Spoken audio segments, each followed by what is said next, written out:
Welcome to another episode of Start the Week with Wisdom. I'm your host, Bridget Burns with the University Innovation Alliance. And I'm Doug Lederman from Inside Higher Ed.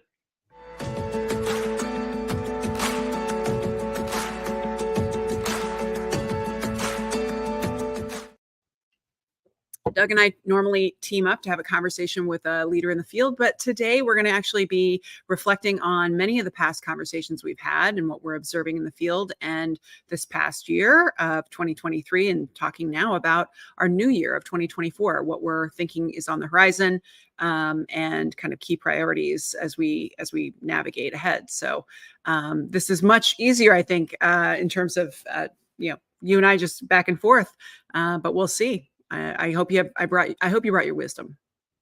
Yeah, I don't know. We usually lean pretty heavily on the guest, but we'll have to make do with just the two of us. But I think we can muster through.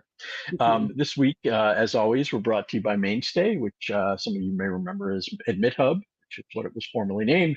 It's a student retention and engagement platform that, unlike a lot of other companies, sort of proves its efficacy through peer-reviewed research. It's done a lot of work with Georgia State University on reducing its summer melt by almost a fifth. And there's another study that shows how it helped Georgia State retain almost more than 1,000, almost 1,200 students. So check out the research and learn more about Mainstay at mainstay.com. I was on Michael Moe's new podcast this last week, and one of the questions he asked me was about like the technology that I like, and there's always so many different companies that are constantly pitching, and I was able to actually, because of the Mainstay, the bullets that we essentially developed on our own, I was able to. Well, it's actually because I understand about the peer-reviewed research, so I could just roll it on out. Right. But anyway, they've been a great partner for the year. So shout out to Drew and the team. So let's talk about where we are right now. Just wrapping up, finished up 2023. You wrapped the year with a very big announcement, and therefore probably have some interesting work ahead. And I also just had released in our newsletter that our newest numbers of 143,000 additional graduates were rolled out, and that we're in the midst of year 10. So we thought we would kind of start talking about the twin topics of big wins for the last year and big priorities as we go ahead, and thinking about the last conversation we had, which was around how we're observing some key areas that higher ed really needs to pay attention to and to have potentially a different response to in terms of the public opinion and the issues that we saw that came out of a congressional hearing. So that's where I see us going. Yeah. So I'll. I guess when I think about like looking back at and ahead, I think about both sort of organizationally at Inside Higher Ed and higher education. We just published right near the end of the month, our top stories of the year, which helped me kind of think about where the sort of challenges are, and where the sort of heat was in 2023, and sort of thinking we didn't talk about what issues we thought were going to be sort of acute and in 2024, but I think the way the year ended, I think it points the way pretty closely. I think it's about money and sort of institutional sort of thriving, and which institutions will thrive and which won't. And then it is really the year ended on such a difficult note in terms of the sort of political environment and sort of really acute questioning of higher education, which I guess, again, has been steadily building, but just exploded between, especially with the congressional hearing. But and what struck me as, right near the end of the year, we had the House Education Committee essentially not quite calling for the resignation of the president of Harvard, but basically intruding into whether Harvard was doing a good job deciding whether its president should stay, which strikes me as an unbelievable overstep.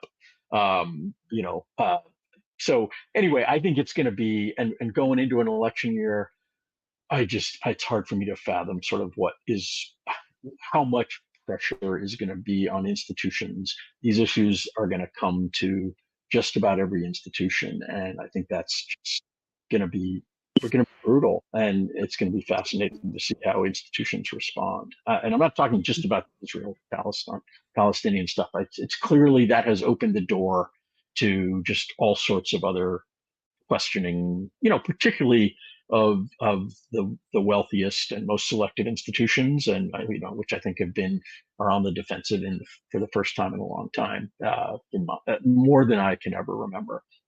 Yeah. That's the external. That's the external. Internally to Inside Higher Ed, per your what you referred to. Yeah, we just announced that we'd hired a new editor in chief to start in March. And Sarah Custer, who's coming from Times Higher Education, which is our partner and colleagues across the pond. She's going to be ultimately succeeding me as the editorial sort of leader of Inside Higher Ed. And so, yeah, the early part of next year and through the middle of part of the year is going to be all about sort of helping to inject into our organization a completely new leader, one of our top people, and it's going to be fascinating and challenging and exciting, and I'm excited for what it's going to potentially lead to, and it's going to create all sorts of interesting questions and opportunities for me going forward. So I'm excited about it. Well, I'm excited. I've met her before. I'm trying to remember. Does she have an accent? I feel like she doesn't. No, it's very exciting. Okay. No, she's an American, which was very important to me. Not that I'm biased against Brits, but somebody, the person who is Inside Higher Ed's editor has to understand American higher ed, and it is different. And Sarah grew up here, was educated here. She's been abroad for about a little over a decade now, but she gets it. She's got a lot to learn because it's been a while since she's been integrated into it, but that's what part of what the process will be, learning inside higher ed, and deeply and intimately, and also re-engaging with American higher ed. So, well, and how long have you been? How long has IHE been around? 2 years. Oh, well, we're in next at the end of next year. This time next year will be 20 years since our founding. So we started in late 2004. Really got going in early 2005. But so next year the end of next year will be the start of our third decade, which is an opportune time to have a new leader. So it is. It's great. Yeah, exciting. So like I said, I've met her. I thought she's rock solid, and I met her under totally different circumstances around something that I was doing with Times Higher Ed back in the day, long before the merger, or whatever you might call it, acquisition, otherwise, the partnership. So that's exciting. But you're going to still be kicking it with me, I hope, for a little bit longer. So. That's the plan. I think we'll probably want to be integrating some other people, like, you've worked a little bit with some of our other folks, but yeah, I'm not going talk about your where UIA is and where you're heading. A few kind of touched on. I want to circle back to the Harvard thing, because I realized that there was a point that I didn't make last session that is very much top of mind, and the lesson I took from it. But ironically, we're actually coming up on our 10th year, and I've spent the last year. The big milestones for us were hitting. A lot of people know that when we went public and first launched in 2014, President Obama announced our first big goal publicly that we were going to be measured against. And while there are, array of goals that we pursue, including, eliminating equity gaps and innovating together and holding each other accountable with data transparency and stuff like that, the North Star was this additional 68,000 graduates that we were going to produce by 2025. And so now we just hit 143,000 on that goal. And that is not with the new campuses. We only measure the original 11 as our consistent assessment of the network, and then we also measure the other campuses separately. So that's, we're going to be doubling that goal before it lapses, which is wild, right? And we also secretly added our 18th campus. I don't unveil a campus until they fully have hired their new fellow and they actually have the work happening on the ground, because the news that you are now part of the Alliance only just creates a lot more energy and people wanting to be part of it. And if you have anything for them to be part of, you don't have anyone for them to help support that, then it would be a real bummer. So we will unveil them at the right time. But we did, technically have added 3 campuses in the last year and a half. So that growth, and there have been some bigger milestones for me personally in terms of this work and how it's evolved and the messaging, and got some great opportunities to keynote HLC and the Northwest accrediting body as well, and a couple bigger chances to really share our message beyond, talking to people who know we are. But I spent the year trying to understand what one does at year 10. And I think that there's some paths you can go down. The question I was teeing up is like, do you shut it down? Because there are very few things that actually fully work. This really worked. There are a lot of nonprofits that just evolve what they do, and you just start adding more things that whatever funders will fund, and you can cloud the value of the work. Or do you just update the number in front of you? Do you just update the goal so that it's in front? Or option 3 is adapt to the moment. Actually take a look at what's going on and see what is the right thing for this moment based on the unique zone of genius of this work. And I think we're heading down path 3, but really reflecting on, given what we talked about last week about how public sentiment to higher ed, these important trends, what's going on, locally, globally, just the behavior of higher ed, all of it. And I expect that in the next year, we will announce a new goal that I hope is directly responsive to what is needed, which for me, there are some other things that need to happen before that. One of them is that we need, and I'm not saying I'm going to do this, but I'm saying someone needs to do this. We need a strategic plan for the economic competitiveness of the United States, specifically around talent and opportunity in the future of AI. Equity embedded throughout, but we need an adult in charge of talent and opportunity for the United States. We need to have a plan. Other countries are going to eat our lunch if we don't, and we are going to rue the day that we didn't give ourselves the space to actually look at all of the demographic trends, look at the birth rate, look at what we can anticipate around AI, look at the industry shortages that we can already see. I mean, just think about home health aides. Just think about an aging population and the production of home health aides, and whether or not we're actually doing what's necessary to get people in the pipeline to be able to meet the needs of what we can very clearly see. So I think there are some big trends that we could actually give ourselves a moment to reflect on and come up with a strategic plan for the talent and opportunity in the future of AI.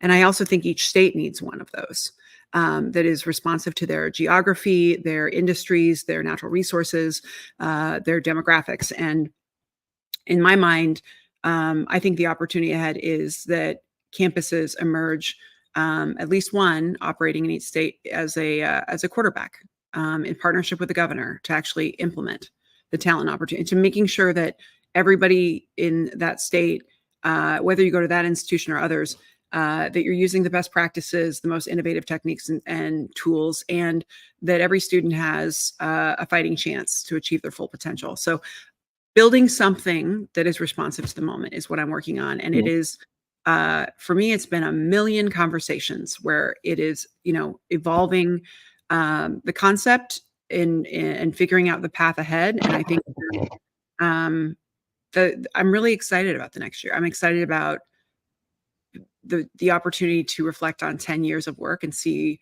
what is the most what stuff, if we went away, the country would be worse off for it, and and what should we stop doing? And so in January, my board's coming together to set our new North Star goal, which is just replacing that 68K one. And I think it's going to be much more nuanced and comprehensive and bigger, and again, responsive.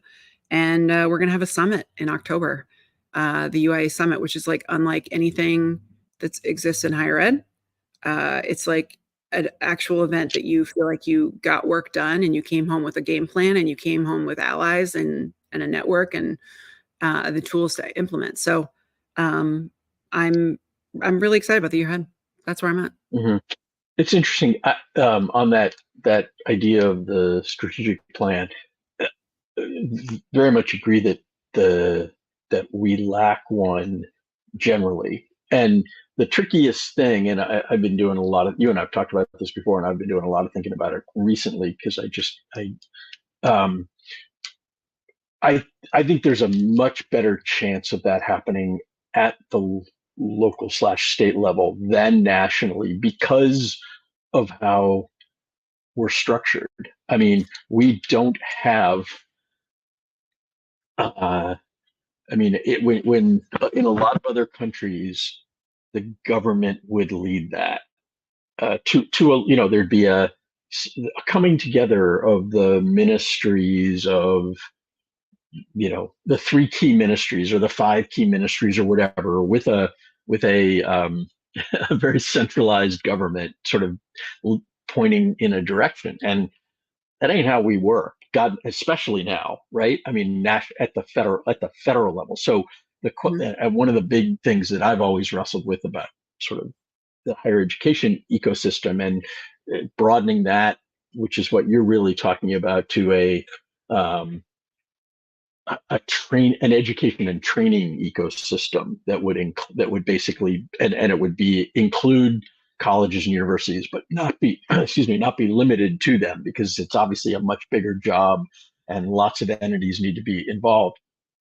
But like we don't operate that way.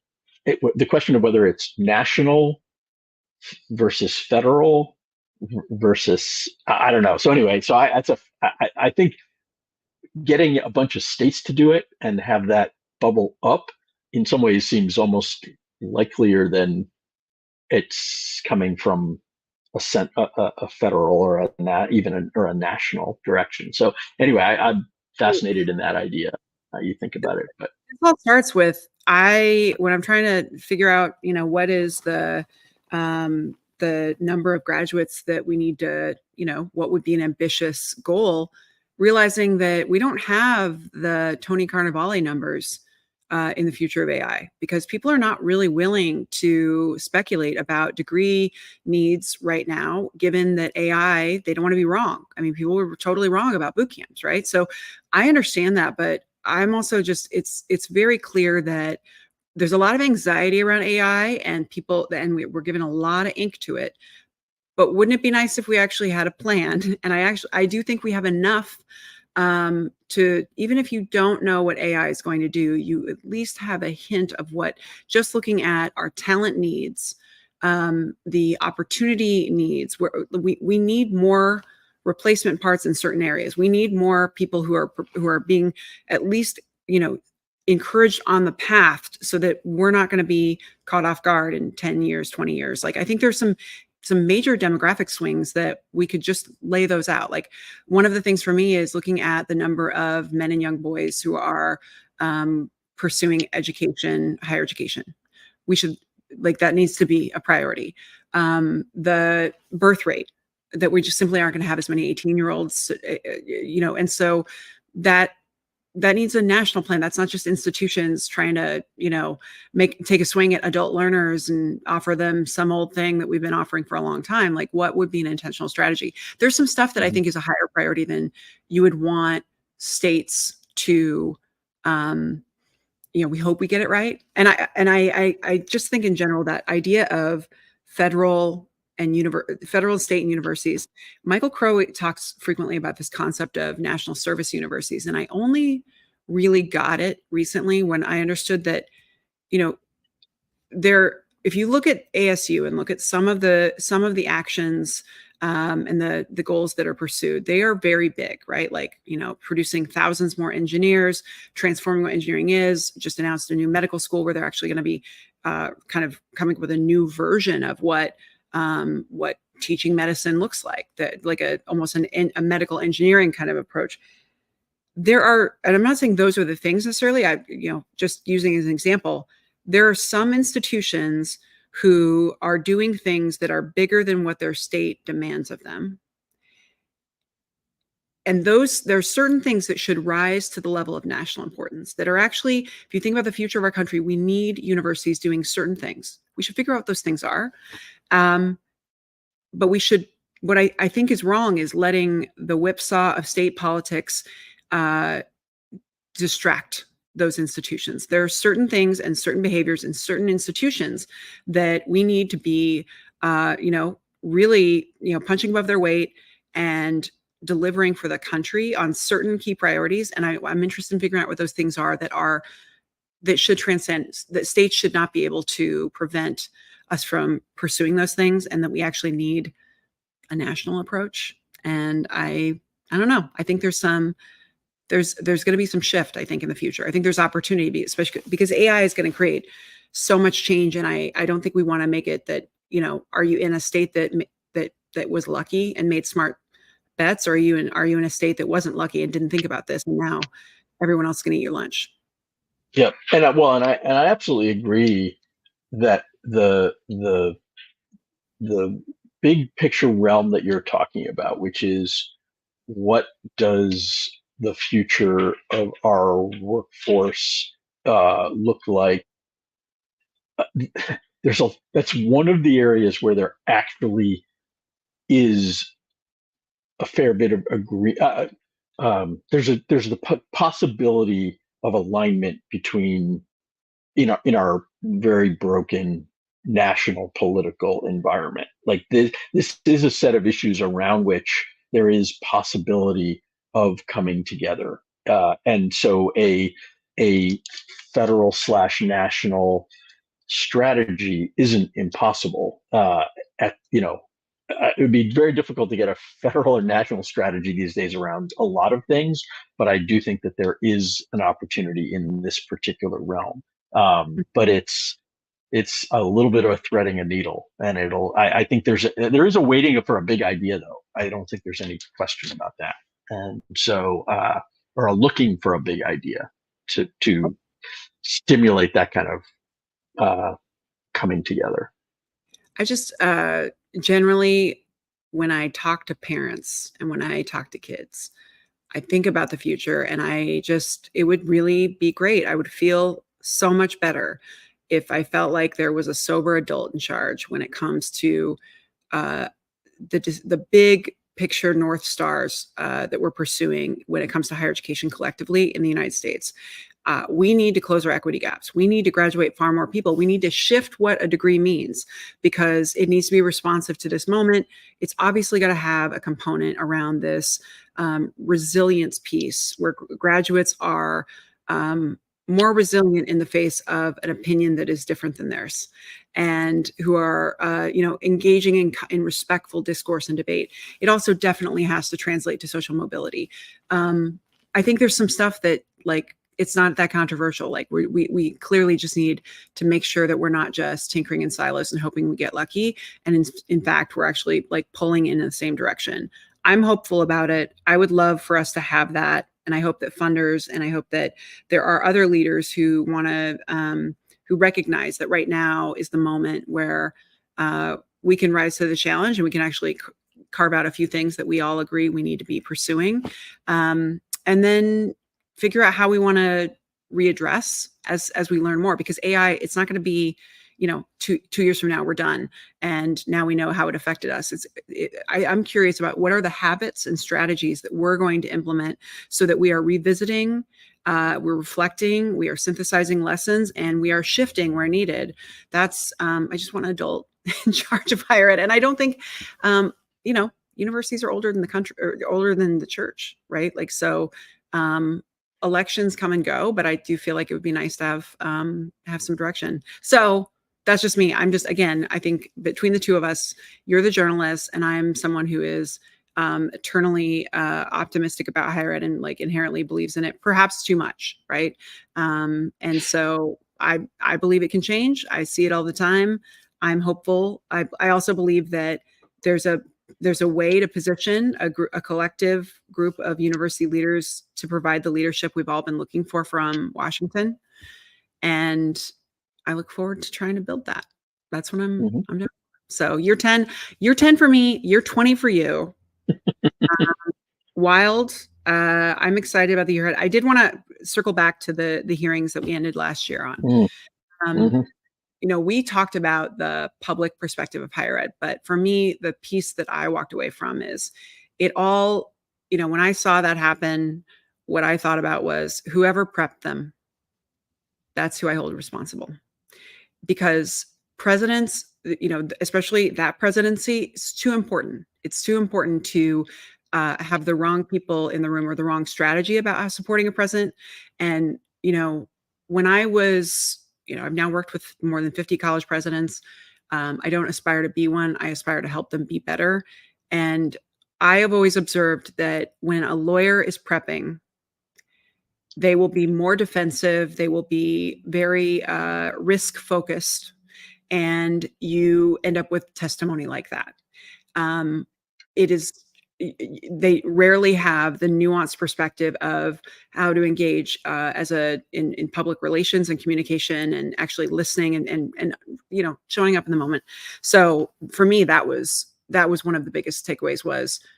Whoever was in that room prepping them, that is who I hold responsible in terms of they were clearly walking in with marching orders and had been warned about the risks entirely of saying the wrong thing. Instead of be a human being, listen, show some deference, so that was what I took away. Yeah, I tend to agree. I have, since we actually talked last time, watched a good bit more of the testimony, and I actually think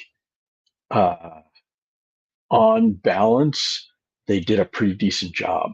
On balance, that they, for 4 plus 5, almost 5 hours, they actually they engaged. Yes, I mean the problem is that the whole thing was a setup for the clip that went viral, pretty much. I mean, there was a deep hope, I think, on the part of the people who organized it, that's kind of that they could find ways to make the presidents look bad, and they did. And I totally agree with you about the over dependence on the lawyers. I think the presidents um, they didn't adapt and be the human beings and the smart human beings that they are. And I think they tried, and they parried, and they, for a long time, and then at the worst possible moment, they went to legal speak, and it was devastating. And I think it's going to be quite a while. Some of them, I mean, some of them will not recover, and higher ed will suffer for some time because of it. So it's, but it's, so yeah, there are definitely some lessons to be learned. I'm regretting, I really do in many ways feel bad for them, and think that it was, think a trap was laid and they stepped in it. Well, I just think that we're talking about new presidents relatively. And Which was another purposeful tactic, I believe, in terms but of who was invited.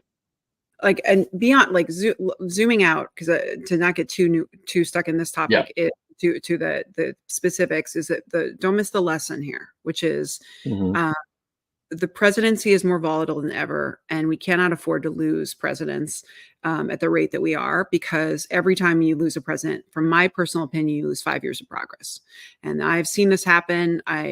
Starting at my first time being involved in the non-renewal of a flagship president, I can see the progress points, and there are things I would measure about an institution. And I think that, you know, this is it harms students. It costs a lot of money. It holds the institution back. It holds all of us back. So just thinking of the presidency in general, how you support it, knowing that you have new presidents coming in, understand that at no point do scholars or department chairs or deans get prepared for congressional testimony in that way. They also don't get prepared to handle athletics. They don't know how to handle a lot of things, right? It's a huge privilege to support a president and help them be successful. One of the most important things is supporting them having really good peripheral vision. And that is very difficult to maintain, actually, because they get very, my observation is that they spend most of their days interacting only with people who want something from them or who work for them. And the people who are honest with them, it's rare, because you have to earn the right to be honest with the president, because you have to learn the volume of decision fatigue they're dealing with, how you can provide constructive feedback. But what I observed when looking at presidents over the past decade, I started working with college presidents when I was 22. I'm 43. So, all right, let's relatively 20 years of more than 50 presidents. If you watch the cabinet interactions, when a decision's on the table, I always would pay attention to who's the last person who speaks before you make the decision. And the lawyers will often, and by the way, I have nothing, some of my best friends are lawyers, but this is a behavior I observed, and tell me I'm right, wrong. But the lawyer hold their powder until the end. They hear everyone else's perspective, and then they offer theirs. And it is typically a risk-averse one. And 9 times out of 10, that is what determines the decision, because it's who speaks last. It's the risk-averse nature of fear that is easily triggered by this role, where you're constantly, like, everyone thinks that you work for them and thinks that they can fire you. And so you do end up creating this kind of anxiety nervous system for presidents. And I think that being an excellent chief of staff it's an art. I would just say, for me, it was very obvious that that's who I would hold responsible for. You want someone who is prepping before you go into a congressional testimony, zooming up, changing the altitude, and thinking from a systems perspective of what is the context here, what matters, what is the outcome, and level setting their headspace before they go in. And the headspace that I saw was fearful and anxious about a foot fault. And I just think that can be devastating, as we've seen. So I would just say, if you get the chance to support president, well, first off, just understand how incredibly complicated the job is. But we need people who are contributing to the peripheral vision and helping them have a nuanced perspective about their work, and help us get to the place where they're conversational. Help me help you. Please help me get to a place where college presidents feel comfortable talking like normal people, just human beings. And I think the American public, yes, that was a hard day for higher ed. I think what is needed to respond is human beings talking like human beings, owning what we've done wrong, and actually putting forward a vision that makes people believe, yeah, actually they get the lesson. And in fact, they have a plan for making change. And I trust these people because they actually seem like not a cyborg. I think that's what's going to be needed. And it's not going to be one president. It's going to be a group. So that's where I'm thinking. So thank you for. All right, well, that's a good mission for 2024. It is, right? Try and create that. Less presidential turnovers, talk like a human being, listen to the public, and actually don't take it defensively. Milestones, celebrate the milestones, and figure out, reflect on what you learned, and try and chart the path forward for us all to be a part of it. But also acknowledge imperfection, acknowledge what were the ways you can be better. I mean, that's the part that's, I think, is almost most missing, because easy for lots of presidents celebrate their milestones and say what, but I think saying where we can be better I think that's what the public wants to hear, and because they want that vision. So, well, thank you so much. And this has been a great episode, and I look forward to Seeing you all in the new year. We've got some great episodes coming up. And so, Doug, as always, thanks for being a great co-host, and I will see you soon. Happy New Year to everybody. Happy New Year.